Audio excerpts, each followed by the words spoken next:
তো আসসালামু আলাইকুম এভরিওয়ান, আশা করি আপনারা সকলেই ভালো আছেন। আল্লাহর রহমতে আমি অনেক ভালো আছি।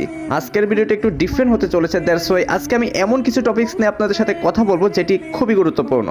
আপনারা যারা ফ্রি ফায়ার গেমটি খেলেন কিংবা আমাকে চিনেন কিংবা আমার ভিডিও দেখেন তাদের জন্য আরো বেশি গুরুত্বপূর্ণ। আপনারা সকলেই অবগত আছেন যে আমি গেরিনার পার্টনার প্রোগ্রামের একজন সদস্য। তো গেরিনার পার্টনার প্রোগ্রামে থাকার কিছু রুলস রয়েছে।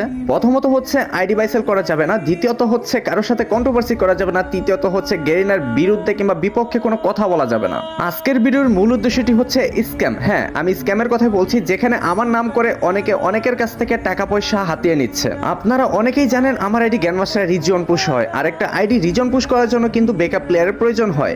আপনারা অনেকেই জানেন আমার আইডিতে নাহিদ নামের একটি ছেলে গেম প্লে করতো। ইদানিং দেখা যাচ্ছে আমার নাম করে নাহিদ ছেলেটি প্রচুর পরিমাণ স্ক্যাম করতেছে মানুষের কাছ থেকে। সে নাকি মানুষের কাছে গিয়ে দাবি করে সে আমার আপন ছোট ভাই, কিন্তু আমার আপন ছোট ভাই গেমিং ফরিদ আপনারা তো অনেকেই জানেন। কিন্তু এই নাহিদ ছেলেটি আমার নাম করে আমার ছোট ভাই সেজে অনেক মানুষের কাছ থেকে নানাভাবে অনেক টাকা হাতিয়ে নিয়েছে। তার জন্য আমি আন্তরিকভাবে দুঃখিত এবং খুবই লজ্জিত। আমি ওই সমস্ত মানুষদের প্রতি তীব্র নিন্দা জানাচ্ছি যে নাহিদের কথা শুনে আপনারা সাথে সাথে টাকা দিয়ে দেন কোনো কিছু যাচাই না করে। গেমিং হাসিবের কি টাকা পয়সার অভাব যে গেমিং হাসিব আপনার কাছে গিয়ে টাকা চাবে, কিংবা গেমিং হাসিবের আপন ছোট ভাই আপনার কাছে গিয়ে টাকা চাবে?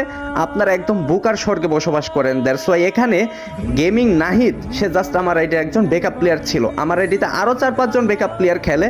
এখন আপনি এটা চিন্তা করেন যে আপনার আইডিতে 3-4 জন ব্যাকআপ প্লেয়ার খেলে, এখন সে দাবি করে যে সে আপনার আপন ছোট ভাই, সে যে গিয়ে আপনার কাছে টাকা চাচ্ছে আর আপনার টাকা দিয়ে দিচ্ছেন, তাহলে আপনি বোকা ছাড়ার কিছুই নন। হ্যাঁ, আমি এটা মানি যে ছেলেটা আমার আইডিতে বেশ কিছুদিন যাবত গেম খেলতো, মোটামুটি ভালো গেম প্লে করতো, তার জন্য কিন্তু আমার আইডিতে তাকে রাখা হতো, এমনকি লং টাইম সে গেম প্লে করতো।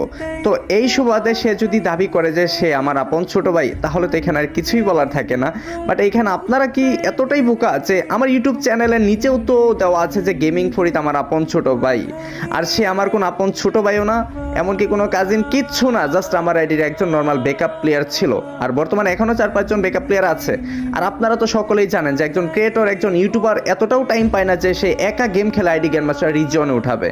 তার জন্য কিন্তু অবশ্যই ভাই ব্রাদার কিংবা ছোট ভাই ব্রাদার কিন্তু ইত্যাদি থাকতে পারে। ওই রকম যদি আমি ছোট ভাই ব্রাদার যদি ভাবি আর সেটার সুযোগ যদি নেয় সে আমার আপন ছোট ভাই, তাহলে তো ভাই এখানে আমার কিছুই বলার থাকে না। বাট আমি আপনাদের উদ্দেশ্যে একটা কথাই বলবো যে গেমিং হাসিবের টাকার অভাব নেই যে আপনাদের কাছে গিয়ে টাকা চাবে, আর গেমিং হাসিবের আপন ছোট ভাইয়েরও টাকার অভাব নেই যে আপনাদের কাছে গিয়ে টাকা চাবে আর আপনারা বুকার মতো টাকা দিয়ে দিবেন।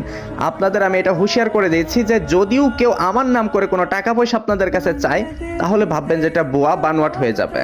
আর দ্বিতীয়ত হচ্ছে গেমিং হাসিব কখনো আইডি বাইসেল করে না। গেমিং হাসিব আইডি বাইসেল করে না, আমি ফার্স্টেই বলেছি যে আমাদের পার্টনার থেকে সম্পূর্ণ নিষিদ্ধ আইডি বাইসেল করা। তো গেমিং হাসিব আজ পর্যন্ত কখনো আইডি বাইসেল করেওনি, ইনশাল্লাহ করবেও না। যদিও কখনো করি তাহলে আমাকে